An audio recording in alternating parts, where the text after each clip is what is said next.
70th Superbike race here in Misano gets underway. Bit of lift for Toprak Razgatlioglu. Alex Lowe's alongside him into the first turn. Locatelli has outdragged Lowe's into turn 1. Petrucci will try to dive through on the inside into turn 2. Bautista going on the outside of a 3 abreast situation there. Will lose out to Jonathan Rea. So 1 place lost for Alvaro Bautista after a decent initial run. Nicolo Bulega on the outside of Remy Gardner as he has a big moment under braking towards turn 4. This is the Rio section of the circuit, the end of the opening sector. Petrucci then up to 3rd. So Alex Lowe's dropping down in the end. It's Razgatlioglu leading Locatelli, Petrucci, Lowe's, then Rea ahead of Bautista. Nicolo Bulega coming through on Remy Gardner now. That's him up into 7th position on lap 1. Yeah, and decent effort on the first couple of corners there from Bulega. It was Iker Lecuona actually made the fastest start, and Bulega does well just to avoid any trouble. Jonathan Rea went very wide coming off turn 8. It's going to leave him under pressure now into Tremonto, turns 9 and 10. And Alvaro Bautista is indeed through for 5th position as they flash past us and onto the straight, the highest speeds of the circuit towards Curvone. And Nicolo Bulega is already through on Jonathan Rea as well. So that's Bulega up into top 6.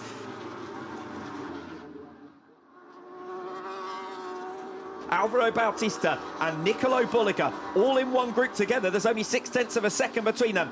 Bulega the closest he's been to Bautista, finally gets the job done into Rio. Bautista tries to cut back up the inside, but he's not quite close enough. Let's see if Alvaro's strong through turn 6 to see if he can go with Bulega. Looks like maybe Nico's just got that little bit of a gap. 2.5 laps for Nicolo Bulega to get through on Alvaro Bautista, and now his gap to Toprak Razgatlioglu is 3.5 seconds.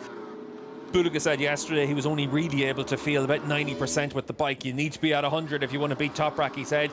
Right now, he's in that place where it's quite difficult to really have that confidence just to put the bike down the inside of everyone. He knows the race will come towards him, but he has to be patient. Element of danger, though, isn't there, when you're making these passes as well? He's not used to having to scrap with these riders. He has generally been able to qualify towards the front, always finish in those top few positions. The best example I can think of is Assen, obviously, where he had that retirement in the Superpole race and had to come back from 10th on that occasion. Bulega has made his move now on Alex Lowe's. Meanwhile, Andrea Locatelli coming under increasing pressure from Danilo Petrucci. Still a 5-rider group, all covered by a second. Locatelli, Petrucci, Bulega, Alex Lowe's and Alvaro Bautista, the order from 2nd place down. And then it's Jonathan Rea and Sam Lowe's not too far adrift as we saw them flash through the camera. And on track, it's only Razgatlioglu and Bulega. Oh, Bulega's ahead of Petrucci. That's for 3rd position. So next up for Nicolo Bulega, it's Andrea Locatelli. We're watching Scott Redding down in 12th place. Nicolo Bulega now will be attacking Andrea Locatelli for 2nd position as they come through to the end of lap number 4. Both Aruba IT Racing Ducatis making their progress. Alvaro Bautista starting to close on the men in front of him as Nicolo Bulega makes that move already very early down the back straight and the run towards La Quercia. And Bulega has finally made the passes from 10th on the grid and up into 2nd, but the gap is over 4 seconds to Toprak Razgatlioglu, your race leader. Yeah, and this is where for Bulega he just needs to open a gap of a second to Locatelli, get himself out of reach, and then just come away with your 20 points per second. Alvaro Bautista with the run on Alex Lowe's in towards turn 1. Sam Lowe's attacking Jonathan Rea, and he is through. Jonathan Rea tries to hang on in there for the inside into turn 2. Sam Lowe's takes the line away. He's up to 7th. Yeah, Sam needed to come through there and then, otherwise you lose touch with that group in front. Toprak, a new fastest lap last time around, pulls out another 0.4 of a second on Bulega. The gap almost 5 seconds now. Yeah, race over as far as the win is concerned, barring incident or errors for Toprak Razgatlioglu. He can just ride to his pit board now and manage his tyre consumption for the remaining 16 laps. It's going to be a lonely afternoon if things go as planned for Toprak. Alvaro Bautista, closest he's been to Alex Lowe's, and a bit of a wobble on entry to La Quercia as well. As further back, Jonathan Rea loses a place. That'll be Iker Lecuona coming through for 8th position, but it's Bautista the man on the move. Yeah, and that's that momentum that you lose from turn 1 on really there for Rea, because suddenly Lecuona's right there with you. He loses 2 spots in this lap. Danilo Petrucci, opportunity into turn 14 if Bautista fancies a bold lunge down the inside. Well, he does fancy it, and he comes from way back against Danilo Petrucci, and Alvaro Bautista does get through into Caro, the slowest corner of the circuit. First gear 60km/h corner on lap number 7. Nice work from Bautista, and now he's within touching distance of the podium places. Yeah, good and combative there from Alvaro, and you can see for Alex Lowe's on the 22 as well. He's seen that happen in front of him. He knows that he's got a chance to attack Petrucci as well. Oh, Jonathan Rea with a big crash at turn 1 there, and we've seen some incidents down into 1 already this weekend, and Rea's able to walk off that one. He was sliding through the asphalt and then down into the gravel, but the bike had a bit of a barrel roll there. Shame for Rea after a strong Superpole race performance. Locatelli taking a wide sweeping entry to turn 6. He wants to give himself the maximum possible exit speed onto the back straight because he knows Bautista will be coming into La Quercia, and Locatelli just about gets it stopped. Bautista will have to try again, but Tramonto Bautista is strong. Cavone Bautista is strong. This is a matter of time, and it is indeed through Tramonto on lap number 12 that Alvaro Bautista finds his way through on Andrea Locatelli, and the recovery mission is complete. From 11th on the grid in Superpole to 5th in the Superpole race, and now into the podium positions at last. The final race of the weekend here in Misano for Alvaro Bautista.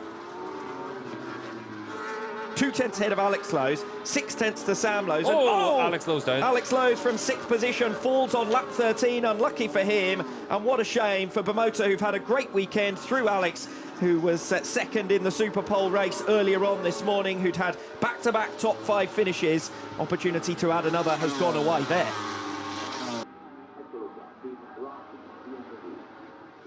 Yeah, Xavi Vierque in 8th at the front of that group, ahead of Gerloff, I was talking about there, in just one top 10 finish for Garrett Gerloff this season so far. A chance to add another here. Then Iannone and Redding behind him in that group. Yeah, look at the pace of Toprak all the way through this race. 13 flying laps, and they're all really fast in the mid 1 minute 33s. The second fastest lap of the race is Nicola Bulega at 33.797, and Toprak faster than that on every single lap so far. Garrett Gerloff on the tail of Xavi Vierque, and still swerving around as he tries to find his way through. We know how strong Gerloff is in the final third of races, and he's going to prove it here by coming up the inside on his Kawasaki of the Honda Xavi Vierque, and Garrett Gerloff now in line for his best finish of the season. It's P8 for the Texan. And obviously for Xavi as well, he's trying to give himself the chance to fight back, but with the injuries as well, he's just digging in for everything he has, and he's actually doing a really good job considering that he's back on the bike a few weeks before anyone expected him to be. This battle for 8th is not over. At the moment, it's a 5-rider group with Michael van der Mark there as Xavi Vierque lunges on Garrett Gerloff, and that's going to open the door to Andrea Iannone as well. They come through the final turn, the Misano corner on lap number 15. And Xavi Vierque has the advantage, but Andrea Iannone powers off the final bend on lap 15 and through.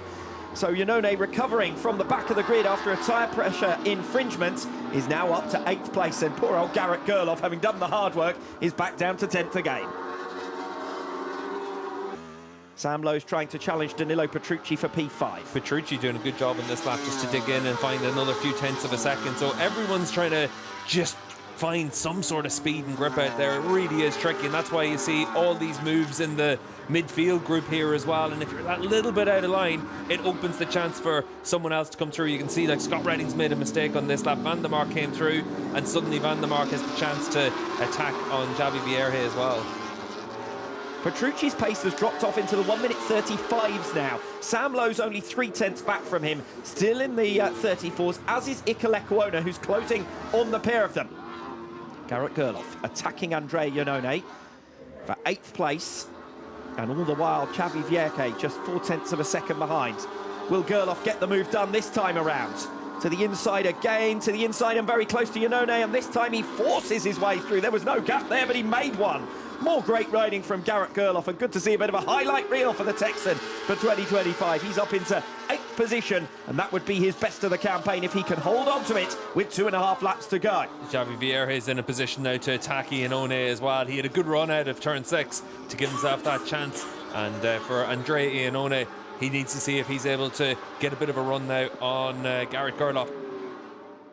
That's Andrea Iannone, so he's come to grief in that battle for the top 10 places at the start of lap number 20. Yeah, the front, you'd imagine, is just going to go from, we saw him have that moment into Tramonto where he couldn't get the bike stopped on the angle, and for Iannone, a really tough weekend. He needed to come away with that top 10 finish. Yeah, turn 3 spill for Andrea Iannone ends his race, and lap 20 of 21 moves Alex Lowe's up into the points after his earlier spill. He was able to remount.